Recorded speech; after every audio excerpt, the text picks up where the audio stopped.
तर आज पावसाळी अधिवेशनाचा तिसरा दिवस आणि राष्ट्रवादी शरद पवार पक्षाचे आमदार रोहित पवार आज पुन्हा एकदा आक्रमक झालेले पाहायला मिळाले। मिस्टर जॅकेट असे पोस्टर हातात घेत आमदार रोहित पवार यांनी विधान भवनामध्ये आंदोलन केलंय। पीक विम्याच्या मुद्द्यावरून रोहित पवार हे आक्रमक झाले असून कृषी मंत्री मिस्टर जॅकेट हिम्मत असेल तर चर्चेला या असं आव्हान रोहित पवार यांनी कोकाटेंना दिलंय। तर रोहित पवारांकडून कृषी मंत्री कोकाटेंचा वाचाळवीर असा उल्लेख करण्यात आलाय।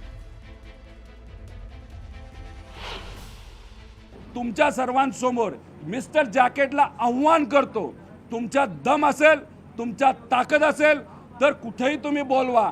विमा आणि या पॉलिसीवर त्याच्याबरोबर शेतकऱ्याला तुम्ही जी मदत देणार आहात त्याच्यामध्ये असणारी तफावत, त्याच्यावर हा रोहित पवार शेतकऱ्यांच्या वतीने, सामान्य लोकांच्या वतीने तुमच्याबरोबर चर्चा करायला तयार आहे। माझ्यात दम आहे, पण तुमच्यात मिस्टर जॅकेट दम आहे का? तर समोरासमोर या, होऊन जाऊ द्या। दूध का दूध आणि पाणी का पाणी, एवढंच आपल्या सर्वांच्या माध्यमातून या मिस्टर जॅकेट मंत्री महोदयांना, जे आता दुर्दैवाने वाचाळवीर मंत्री सुद्धा आपण म्हणू शकतो, यांना त्या ठिकाणी मी ओपन चॅलेंज इथं या ठिकाणी मीडियासमोर करत आहे।